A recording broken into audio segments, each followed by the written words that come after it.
আপনি ভালো চলতে যান সমাজের ভিতরে, দেখবেন আপনার গুয়ার মধ্যে আঙ্গুল দিয়ে থুয়ে দিব। কথাটা শুনতে খারাপ লাগলে এটাই বাস্তব। আমার কথাগুলো শুনবেন, তারপরে ভিডিও রিলেটেড একটা কমেন্ট করবেন।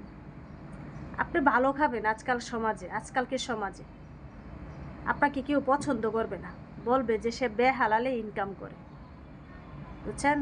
আবার খারাপ চলবেন, বলবো যে ওরে হ্যাঁ বাদাইম্মা, হ্যাঁ খারাপ চলতেছে, হ্যাঁ হাইতে পারে না, হ্যাঁ স্বভাবের কারণে। আজকালকার সমাজই আপনার বিচার আচার সব করে দিব। আপনার বিচার আচার করার টাইম নেই, বুঝছেন। বাস্তব বাস্তব বড় কঠিন, বুঝছেন। সমাজ আপনারে মানে মুহূর্তে মুহূর্তে আপনি কেমন আপনি নিজেও জানেন না, অথচ সমাজ আপনারে পরীক্ষা নিরীক্ষা করে আপনার একটা রেজাল্ট দিয়ে দিবে। লাভ কি? লাভ নাই কোনো কিছু। এইসব মানুষ আর এইসব সমাজ থেকে দূরে থাকবেন। এদেরকে সামনে আসার সুযোগই দিবেন না। কিসের বালস্যাড আব্দুল্লাহ, নিজে বাঁচলে আসবো বাপের নাম। কে কি বললো এগুলা চিন্তা করে লাভ নাই তো।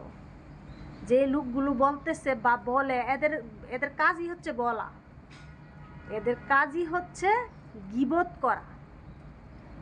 এরা মানুষের ভালো কোনো রকমই সহ্য করতে পারে না, ভালো মানুষকে ভালো রাস্তাও দেখাইতে পারে না। একটা ভালো মানুষ দেখবেন ভালো আপনাকে পরামর্শ দিবে, ভালো রাস্তা দেখাবে।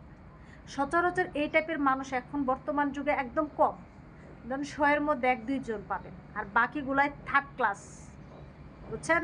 আপনি ভালো খাবেন এটাও সে দেখতে পারবে না, আবার খারাপ খাইবেন এটাও হয় দেখতে পারতো না। সমাজের চিন্তা করবেন না, সমাজের চিন্তা করে আপনারও লাভ নেই, আমারও লাভ নেই। ওই যে ভালো খাইতে যাবেন বাস দিব, আবার খারাপ খাইতে চাইবেন তাও বাস দিব। এই টাইপের মানুষগুলো যখন আপনার সামনে দিয়ে যাবে, এদেরকে আস্তে করে সাইড দিয়ে দিবেন। এরা যদি ভালো মন্দ বলে, মানে না প্রশ্নের জবাব দেওয়ার চেষ্টা করবেন, এদের সাথে কথা মানে বিন্দু পরিমাণ বলার চেষ্টা করবেন না।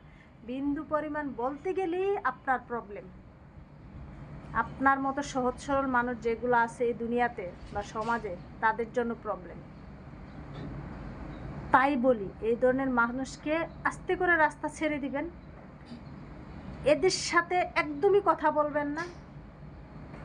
মানে এদের সাথে কথা বলাটা আপনার সময়েরও লস, আপনার ব্রেনেরও ক্ষতি, বুঝছেন।